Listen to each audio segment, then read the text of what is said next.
जय श्री राम दोस्तों, नई सवेरा में आपका सुप्रभात में स्वागत है।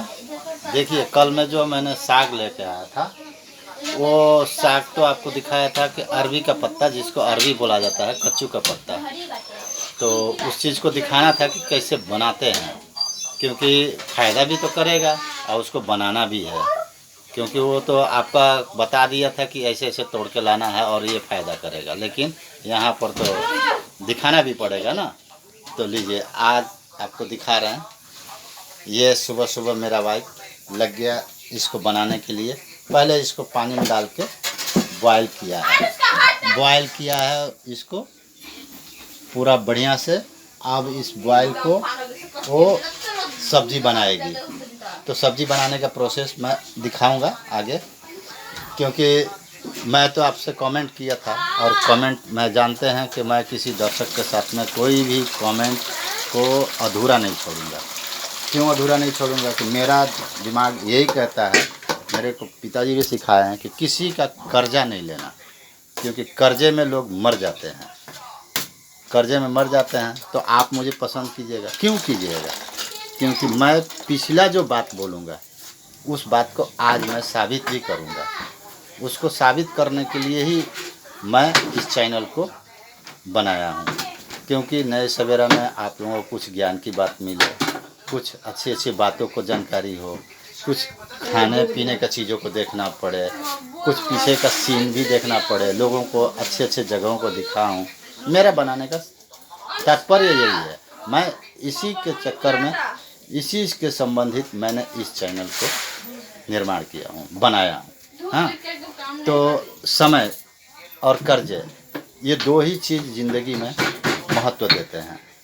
समय कैसे महत्व देता है बोलिए? तो समय इसलिए महत्व देता है कि मुझे रामायण की एक कहानी याद आता है, जो कि मेरे पिताजी बोलते थे कि समय एक बार एक बूढ़ी बनकर एक पेड़ के नीचे बैठी हुई थी। तो पेड़ के नीचे बैठी हुई रो रही थी। उस समय रावण के पिता, रामायण से कहानी संबंधित कहानी है, ये कोई बनाया हुआ कहानी नहीं है। कहने में मेरा थोड़ा सा ऊंचा नीचा हो सकता है, आगे पीछे हो सकता है, लेकिन इस चीज़ को रामायण से लिया गया है। तो समय एक पेड़ के नीचे बैठ के रो रही थी।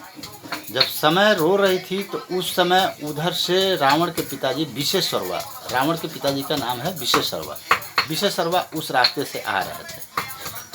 आने के बाद में उनको वो दिखाई दिया, उनको दिखाई दिए कि भाई ये क्यों रो रही है, ये क्यों रो रही है। उसके पास गए, क्योंकि वो तो राजा थे। विशेश्वरवा तो एक पंडित महाज्ञानी, लंका का महाराजा, एक ऋषि महर्षि भी थे, वो तपस्या करते थे। तो उन्होंने बोला कि भाई ये एक बुढ़िया मेरे राज्य में आकर एक पेड़ के नीचे बैठकर क्यों रो रही है। तो रोने के कारण उनको पूछने गए तो उन्होंने कहा कि मैं इसलिए रो रही हूँ कि आने वाला समय में महाराजा आपके राज्य पर बहुत बड़ा विपत आने वाला है, मैं ये देख रही हूँ। तो भाई पूछे कि तुम्हें ये कैसे मालूम, तुम हो कौन? तो बोली कि मैं एक समय हूँ और मुझे, मेरा बात कभी भी खराब नहीं जाएगा। देखिए, वीडियो थोड़ा लंबा होगा, लेकिन मैं कोशिश करूँगा कि आपको समय का महत्व बताऊँ। समय एक ऐसा चीज़ है कि 1 रुपये की चीज़ समय पर 1 लाख में भी खरीदा जाता है, और 1 लाख का चीज़ समय पर 1 रुपये में भी खरीदा जाता है। इसको साबित करने के लिए आपको कहीं दूसरे जगह नहीं जाना है, सीधा अपने बस्ती के, अपने बाज़ार के, अपने मार्केट के एक कबाड़ी दुकान होता है ना, उस कबाड़ी दुकान में जाइएगा। वहाँ पर आपका कीमत पता चल जाएगा कि मार्केट में उसी चीज़ का क्या वैल्यू है, और उसी चीज़ का वैल्यू उस कबाड़ी दुकान में क्या वैल्यू है, आपसे ज़्यादा हम लोग नहीं जानते। ठीक है, तो कहाँ थे? कहानी पर आइए, कहानी पर बात करते हैं। तो मैं उस विशेश्वरवा को उसने बताया कि मैं एक समय हूँ। तो बोले कि भाई तुमको कैसे पता कि मेरे राज्य पर कोई घटना होने वाला है, मेरे राज्य को बुरा दिन आने वाला है? तो बोली कि देखो विशेश्वरवा, तुम्हारा पुत्र का, रावण का शादी एक धोबन के लड़की से होगा, तुम तो हो ब्राह्मण पंडित। उस समय जातिवाद का बहुत बड़ा प्रथा चलता था, उसके बारे में आगे के वीडियो में मैं बताऊंगा।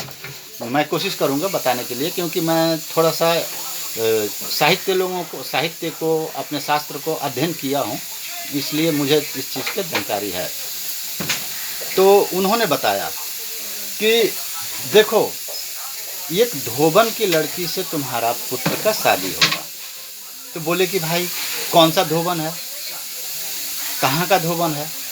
बोले कि देखिए, उस राज्य में एक धोबन रहती थी, उनकी एक बेटी थी।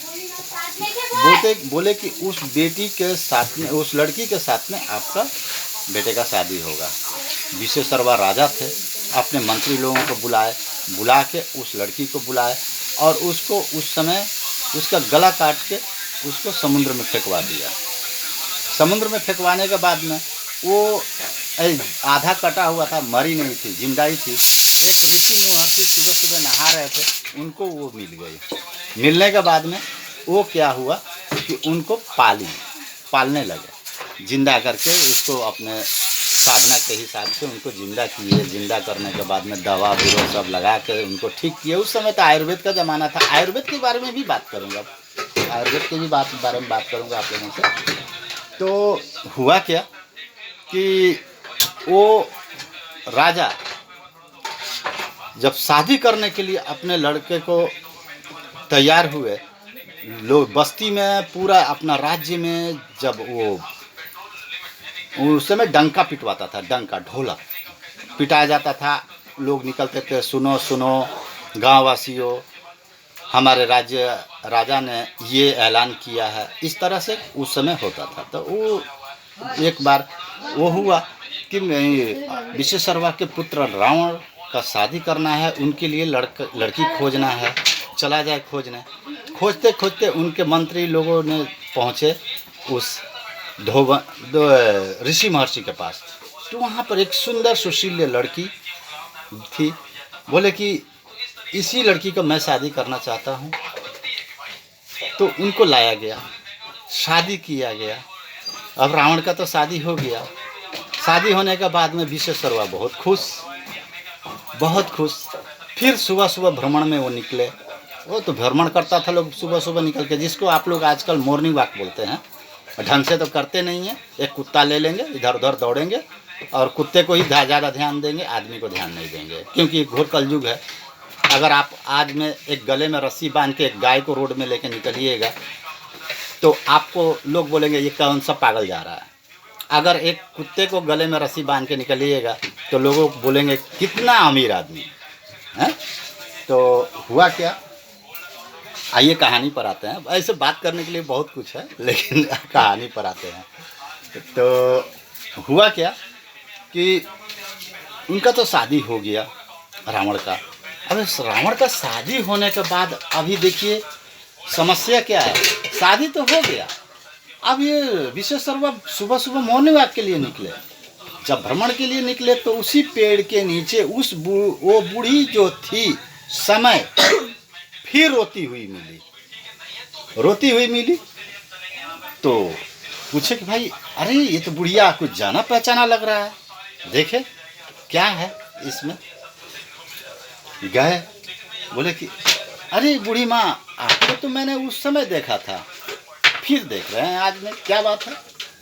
तो बोले कि देखिए मैंने जो बोला था आपको कि आपके राज्य पर आएगा, मुसीबत आएगा, वो आज सत्य हो गया। इसलिए मैं उस दिन रो रही थी, अब फिर इसीलिए मैं आज फिर हंस रही हूँ कि आप मेरा कहना सत्य हो गया। विशेषरवा बोले कि ऐसा बात तो हो नहीं सकता है। अब तो आप जाइए, उसके गले पर आपका तलवार से काटा हुआ निशान भी है, आप जाके देखिए। नहीं उसका तो मंदोदरी नाम है, मैंने उसको हम बहुत बड़ा महर्षि के पास से उनसे शादी करके लाया है। जाइए आप देखिए, प्रमाण तो हाथ कंगन को आरती क्या, पढ़े लिखे को फारसी क्या। तो गए, जब देखने के बाद में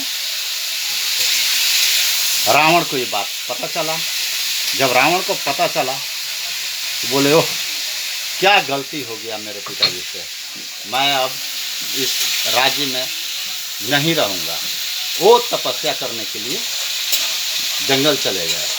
जंगल जब गए तो उसी जगह उनको सारे सिद्धियाँ प्राप्त हुई है, जो कि कैलाश पर्वत पर शिव जी के साधना और वहाँ से अपने लिए सारे शक्तियों को अर्जित करना, ये सारे सिस्टम सारा चीज़ उनको वहीं से मिला है। ठीक है, तो वो तो अब उधर नहीं जाएंगे, इधर आपको बता रहे हैं। तो ये हुआ समय की कीमत। तो जो इंसान समय को नहीं समझता है तो कौड़ियों के भाव में बिक्री हो जाता है। जैसे मैंने नहीं समझा, आज भी मैं इस टूटी हुई घरों में रहता हूँ, इसी से चलाता हूँ। लेकिन ये सबसे तो कोई मतलब नहीं है। मुझे आप लोगों को अच्छी अच्छी चीज़ों को बात बताना है, जो आप लोगों को लाइफ में कुछ करे, कुछ काम करे। ये देखिए सब्जी के लिए फ्राई जो हो रहा है, टमाटर लहसुन मिर्ची तेल में देके फ्राई कर रही है। इस कढ़ाई में हो रहा है, ये वाला कढ़ाई में हो रहा है। इसका मसाला तैयार किया जा रहा है, इसमें तैयार हो रहा है। अब इसको तैयार करके इस साग को डाला जाएगा, इस साग को डाला जाएगा इस जगह पर। आप बनाइए और इसको खाइए और सुखी और स्वस्थ जीवन बिताइए, मैं यही चाहता हूँ। और कोशिश करूँगा आज मैं आपको एक उससे भी बढ़िया चीज़ आपको दिखाऊँ। मैं तो दिखाता हूँ रहूँगा, आप आइए थोड़ा मेरे को सपोर्ट कीजिए। सपोर्ट करेंगे तो शायद मैं आपको अच्छे से अच्छी चीज़ों को दिखाऊँगा, जो मेरे पास में पूर्वजों का दिया हुआ, माँ बाप का, दादा दादी का गोद में बैठ के, नाना नानी के गोद में बैठ के जो हम लोगों ने कहानी सुना था, उस चीज़ को आज लोग खरीद रहे हैं मॉल में जाके। मेरे पास पैसे की कमी था तो हम लोग को ढेंकी होता है, तो बिहार में जाइएगा तो ढेंकी होता है, ढेंका उसको बोला जाता है, लकड़ी का बना रहता है। इस तरह से इधर पैर रखने से ऐसे उठता है, ऐसे गिरता है, जिसमें चावल धान डालते हैं तो उसको कूट के चावल निकालते हैं। तो उस समय क्या होता था कि अब कूटते कूटते थक जाते थे। अब थक जाने के चक्कर में क्या होता था कि आधा कुटाता था धान, आधा नहीं कुटाता था। कुटाने के बाद में वो चावल निकलेगा, लाल लाल रहेगा, उस पर सारा, आज के डेट में उसको ब्रांड बोला जाता है, क्योंकि उसको फॉर्चून आज ब्रांड राइस ब्रांड ऑयल बेच रहा है बोल के, तो वो ब्रांड उसी चावल में सटा रहेगा। सारा मिनरल विटामिन प्रोटीन टोटल उस चावल का उसी में लगा रहेगा, और उसी तरह लाल लाल चावल का भात बना देगा। हम लोग देखेगा, माँ को बोलेगा क्या बना दिया रे, खाएंगे नहीं। ठीक है, फिर भी खाते थे। अब खाने के बाद में इतना शरीर में ताकत रहता था, सुबह से शाम तक सारा मिट्टी में दौड़ दौड़ के वो फुटबॉल खेलो, ये खेलो, वो करो। और बिहार की गर्मी जानते ही वैसे ही है, गाय चराने जाओ, भैंस चराने जाओ, साला कोई ना रोग होना, ना कोरोना करोना कुछ नहीं था। आज के डेट में देखिए ना, वही माल ब्रांड लाल चावल को रेड राइस करके पैकेट करके मॉल में बिक्री हो रहा है। जो हम चावल 50 रुपये खाते हैं उसको 300 रुपये किलो में बिक्री हो रहा है। मेहनत भी कम और दाम भी ज़्यादा दे के लोग खरीद रहे हैं। बात करेंगे इसके बारे में। आज के लिए तो इतना काफ़ी है, फिर देखिए आगे क्या होता है। जय हिंद, जय भारत।